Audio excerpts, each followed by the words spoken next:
Now, President Moon Jae-in's speech marking the 99th anniversary of the country's independence movement is sparking conflict with Japan. His strong remarks were very different from those of recent previous administrations and come at a time when close diplomatic ties are needed in the region.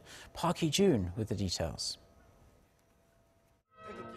Comfort women and Dokdo Island. The keywords in South Korean President Moon Jae-in's Independence Movement Day speech, and both sensitive political issues for Japan. The president in his speech on Thursday lashed out at Japan for its sexual enslavement of Korean women during World War II.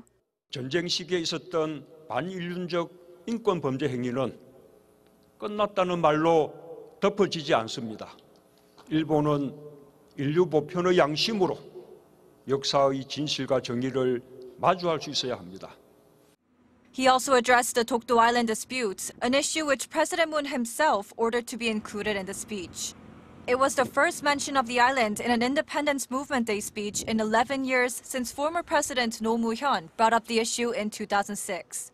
Its inclusion shows the Moon administration's distinctive stance, different from that of previous administrations.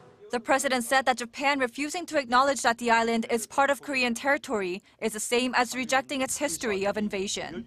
독도는 일본의 한반도 침탈 과정에서 가장 먼저 강점당한 우리 땅입니다. 우리 고유의 영토입니다. 지금 일본이 그 사실을 부정하는 것은 제국주의 침략에 대한 반성을 거부하는 것이나 다를 바 없습니다. Japan immediately protested against the speech. At a regular briefing the same day, Japanese Chief Cabinet Secretary Yoshihide Suga called President Moon's comments extremely regrettable. What President Moon said is against the Japan-South Korea agreement. It is totally not acceptable and extremely regrettable. We immediately lodged a complaint with South Korean government through diplomatic routes. The South Korean president's strong remarks come at a time when a strong alliance with Japan is vital. Japan is a key ally in containing North Korea's nuclear ambitions. Although President Moon said Japan is one of Korea's closest neighbors and that he hopes for the two countries to move forward together, his comments are likely to dent bilateral relations. Park Hee-jun, Arirang News.